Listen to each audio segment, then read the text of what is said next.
যিনি প্রত্যেকটি মানুষের উপর তার দৃষ্টি প্রতিষ্ঠিত রাখেন যে সে মানুষটি কি পরিমাণ অর্জন করেছে, তিনি কি করে অন্যদের মতো হবেন।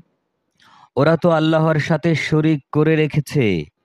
হে নবী, তুমি তাদের জিজ্ঞেস করো, তোমরা বলো তো ওদের নাম, অথবা তোমরা কি তাকে এমন শরিকদের সম্পর্কে খবর নিতে চাচ্ছ এই জমিনে যাকে তিনি জানেনই না, অথবা এটা কি তাদের কোনো মুখের কথা মাত্র? আসল কথা হচ্ছে, যারা কুফরি করেছে তাদের চোখে তাদের এই প্রতারণাকে শোভন করে দেয়া হয়েছে।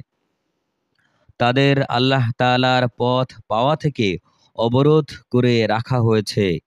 আল্লাহ তাআলা যাকে পথভ্রষ্ট করেন তার জন্যে পথের দিশা দেখানোর আসলেই কেউ নেই।